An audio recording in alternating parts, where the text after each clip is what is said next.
Sabe o que é curioso? Hoje é dia 10 de fevereiro de 2026 e poucos dias atrás, uma personagem de novela lá de 1991 voltou pra TV e assim parou a internet. É Natasha. A vampira Natasha, de Vamp. Fez uma participação especial em Etamundo Melhor e isso me fez pensar. Como é que uma personagem se torna tão icônica a ponto de voltar, sei lá, mais de 30 anos depois e ainda causar esse impacto todo? Essa é a pergunta de $1 milhão, né? E não é só nostalgia, é sobre uma alquimia rara que acontece entre o ator, o papel e o momento cultural. Exato. E pra gente entender o caso da Natasha, a gente precisa olhar a trajetória completa da artista que deu vida a ela, a Cláudia Oana. Nossa análise de hoje é sobre isso, é mergulhar nas fontes que contam essa história para entender como se constrói um ícone. Perfeito. Então, a nossa missão aqui é justamente essa, conectar os pontos da carreira da Cláudia Oana. A gente vai começar lá atrás, nas origens dela, no ambiente que, assim, já respirava arte. Sim. Depois vamos investigar a fase dela de musa do cinema de autor, que talvez muita gente não conheça tão bem, e ver como isso preparou o terreno para a explosão na TV. E aí sim, vamos entender o fenômeno Vamp, os outros papéis, para no final, quem sabe, tentar responder aquela pergunta: qual é a fórmula da imortalidade na cultura pop? Ok, vamos começar do início então. Maria Cláudia Silva Carneiro, nascida no Rio em 1963. As fontes mostram uma árvore genealógica, assim, fascinante. Totalmente, a veia artística já vem de berço, né? Sim, a mãe, Nazarete Ohana Silva, era montadora de cinema e o pai, Arthur José Carneiro, pintor. Quer dizer, não tinha como escapar da arte, né? Não mesmo. E a estrutura familiar é ainda mais complexa e interessante. Ela foi criada pela tia, a Denise Ohana, o que já mostra uma dinâmica um pouco diferente. E tem o detalhe do meio-irmão, que as pessoas às vezes esquecem, João Emanuel Carneiro, simplesmente um dos maiores autores de novela do país. Nossa, verdade. Eles até trabalharam juntos em A Favorita. Ou seja, ela não só cresceu cercada por arte, mas por pessoas que estavam ativamente, construindo o cenário audiovisual brasileiro. Isso muda tudo, não é só inspiração, é vivência. E ela começou a carreira muito cedo já no cinema, em 1979, mas o que me chama a atenção nas fontes é a parceria com o cineasta Rui Guerra no início dos anos 80. Ah, sim. Eles foram casados, tiveram uma filha, e ele a dirigiu em filmes que, assim, definiram a primeira fase da carreira dela. Sim, e esse ponto é crucial para entender a Cláudia Oana que viria depois. Essa parceria com o Rui Guerra a posicionou imediatamente como uma atriz séria. Certo. Filmes como Herêndira, de 83, que é baseado numa história do Gabriel Garcia Marques, e Ópera do Malandro, de 86, que é uma adaptação do Chico Buarque, a gente está falando de um cinema denso, de prestígio, com uma linguagem muito particular. Pera um pouco, então antes de virar a vampira roqueira que todo o Brasil conhecia, ela era uma musa do cinema de arte. São dois universos que parecem completamente opostos. Como ela fez essa ponte? Aí é que está o pulo do gato. Essa base no cinema de autor deu a ela uma credibilidade artística que muitas estrelas que surgem direto na TV não têm. Entendi. Em Herêndira, por exemplo, ela mergulhou num realismo mágico, universo onírico, e totalmente diferente do que a TV viria pedir dela. Essa fase foi a escola dela, sabe? Onde ela forjou a intensidade e a coragem cênica que depois usaria com a mesma força tanto numa vilã calculista quanto numa vampira pop. Faz sentido. Quando ela explodiu na TV, ela não era só um rosto bonito cantando rock. O público e a crítica já sabiam que havia uma atriz de peso por trás da jaqueta de couro. Entendi. Essa base deu lastro para ela voar depois. E com essa reputação sólida no cinema, era natural que a televisão, com seu poder de alcance massivo, batesse a porta dela. E quando bateu foi com um estrondo. O primeiro grande papel foi em Tieta, em 1989. Certo. Foi o cartão de visitas perfeito para o grande público. Ela fez a Tieta na primeira fase, a jovem que é expulsa da cidade. Foram só 2 capítulos, mas a imagem dela, a força daquela personagem, ficou impregnada na memória do público. Sim, muito marcante.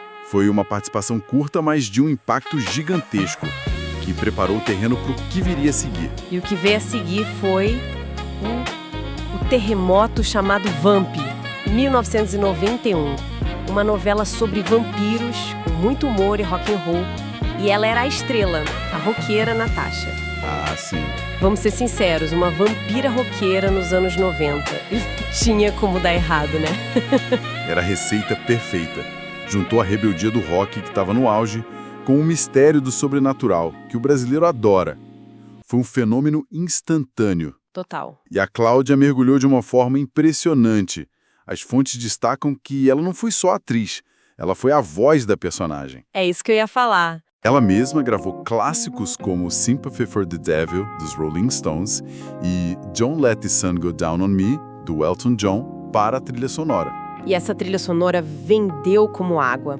Lembro de ler que o sucesso foi tão, mas tão avassalador que a vida dela virou de cabeça para baixo. Imaginou? Ela contava em entrevistas que não conseguia mais sair na rua, o assédio era inacreditável. Ela mesma disse que foi ali com o Vamp que ela aprendeu a gostar de fazer a televisão, que entendeu o poder daquele veículo. E o mais inteligente da parte dela foi o que ela fez depois do auge de Vamp, porque ela poderia ter ficado marcada para sempre como a Natasha. Sim, o risco era real. É um risco muito real para quem faz um personagem tão icônico. Mas em 1995, ela faz uma virada de 180 graus e aceita o papel de sua primeira grande vilã em A Próxima Vítima. A Isabela Ferreto, uma das maiores vilãs da história das novelas. Dissimulada, ambiciosa, manipuladora. Exato. Foi um choque ver a eterna mocinha de Vamp naquele papel. Foi uma aposta arriscada. Foi uma aposta genial e corajosa. Sair de uma personagem amada pelo público para uma que seria odiada é um movimento que define uma carreira. Com certeza. Isso mostrou uma versatilidade e uma inteligência admiráveis. Ela estava dizendo ao mercado e ao público: eu não sou apenas um ícone pop, eu sou uma atriz completa. E funcionou. E como funcionou? Ela ganhou prêmios pelo papel, como o Prêmio Contigo de Melhor Vilã, e provou que podia transitar entre o carisma e a vilania com a mesma convicção. Foi um movimento que cimentou o status dela como uma das grandes atrizes da sua geração, sabe? Impediu o typecasting. E falando em imagem, fora das telas, ela também sempre foi uma figura que quebrou padrões. Não dá pra gente falar da Cláudia Hanna sem mencionar a famosa capa da Playboy de 1985. Impossível não mencionar. Aquele ensaio se tornou um marco cultural por um detalhe. A questão dos pelos pubianos, que fugia totalmente ao padrão da época e gerou uma discussão enorme. Virou um evento, né? Virou um símbolo de uma certa atitude, de uma quebra de expectativa. Mas o que eu acho mais fascinante é como ela mesma lidou com isso ao longo dos anos. Ela tira de letra, né? Tem uma história ótima dela mesma contando sobre isso anos depois no programa Amor e Sexo. Sim, ela brincou com a situação dizendo algo como: para frustração de muitos, eu me depilo. Ah, é ótimo. Essa capacidade de rir de si mesma, de ter controle sobre a própria narrativa, é uma ferramenta poderosa. Em vez de se tornar refém de uma imagem do passado, ela a ressignifica com humor e inteligência. Mostra uma segurança que talvez seja um dos segredos para uma carreira tão longa. Faz todo sentido. É sobre não se levar tão a sério, mesmo construindo um trabalho muito sério.